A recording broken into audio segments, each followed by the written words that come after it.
در رفع سخنرانی‌ها و گزارش‌های جلسه عمومی این کنفرانسیا ماهیتاً در اطراف مسئله افراطگرایی سلفی، امنیت دولتداری دنیوی و هویت ملی فکر و اندیشه‌های نو بیان می‌شوند و محاکمه‌های جالب صورت می‌گیرند.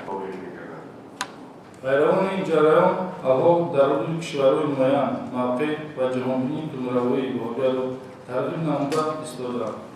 برای عملی ساختن این هدفها تشکیلات‌های خاصی از حساب شهروندان کشورهای آسیای مرکزی، افغانستان، پاکستان، روسیه، خیتای، عراق، سوریه و غیره و سرمایه‌گذاری کشورهای علیحده تعلیمات سلفی واقعیت را در مفکوره اهالی تحمیل می‌نماید. محض توسط ایدئولوژی سلفیه شهروندان کشورهای در بازدید شده به صف تشکیلات‌های تروریستی دولت اسلامی شامل گردیده ایستاده‌اند. بنابر سبب در اصل دولت اسلامی قرار داشتن سلفی‌ها این دو تشکیلات اکستریمیستی و تروریستی همانا تفسیر می‌گردد. یکی از خطرهای تشکیلات اکستریمیستی سلفیه در آن است که پیروانش عنصرهای فرهنگی ملت‌های غیر عرب را رد کرده کوشش نیز کردن آنها را می‌کنند.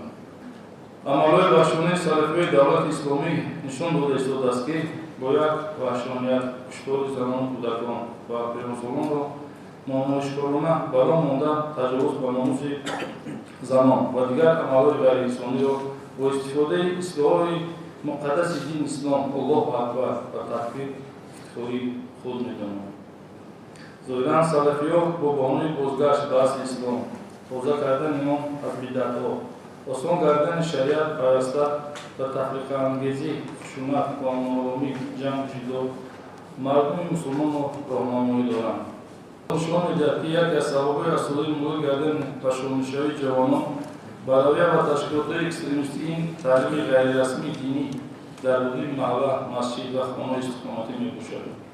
زیرا نفرانی که گویا به تعلیم دین مشغولند خودشان از اصل تعلیمات اسلام خبر ندارند. در برابر این بنابر نداشتن تعلیمات عالی، دانش‌های سیاسی و جهانبینی علمی نوسان جوانان را تحت تاثیر خرافاتی که زمینه برای شامل شدن به جریان‌های تندرو می‌باشد قرار می‌دهند. بعد گذشتن مرحله مذکور یعنی گرفتن تعلیم غیرقابل درک آنها برای ادامه تحصیل به کشورهای اسلامی سفرور می‌گردند.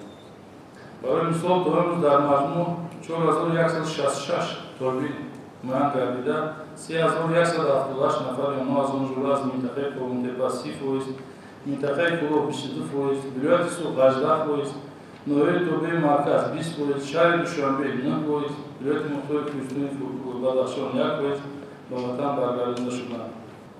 فعلا 1370 نفر در مدرسه‌های دینی خارجی کشور از آن جمله 770 نفر در مصر، 366 نفر در ترکیه، 114 نفر در عربستان سعودی، 83 نفر در ایران، 46 نفر در پاکستان غیر رسمی تحصیل دارند. بیشتر سلفی‌ها در شهر نوین، شهر دوشنبه، محله‌های سر آسیا، زمان‌آباد، سرخاب، قراتوی، بازارهای کاروان، گنجینه، پنجشیر، سلطان کبیر، شهرهای کوباب، خوجند، شکاوس، استرافشان، جماعت‌های دهاتی قدیمی شهر روغون، راحتی، چین‌تپه، چولکوران، گلستان و قبله نوی رودکی، دهقان‌آباد، سامان، الماسی و درمانباغ نوی سو، قرمک، باب مهنت نوی رشت و کریم نوی جامی کار استقامت می‌نمایند. برای سلفی‌های تاجیک جشنگیری این نوروز خواندن کتاب‌های شاهنامه، مثنوی، معنوی، زیارت مقبره و یادگارهای تاریخی همچنین عمل‌های بدعت‌آمیز و کفر معنیدار می‌گردد. حتی احترام کردن والدین که دین اسلام را برای فرزندان فرض می‌داند برای سلفی‌ها جایز نیست. اخلاق دینی مبین اسلام بار دیگر دینداران ما را هشدار می‌سازد که ما جامعه این روزه را به تشویش آورده است و هر یکی ما وظیفه‌دار هستیم که نظر و اندیشه‌های خود را آیید به این مسئله ابراز نماییم و جامعه پیشرفته خود را از همه خطرها و خصوص از خطرهایی که وابسته به افراطگرایی سلفی تنها دارد حفظ نماییم.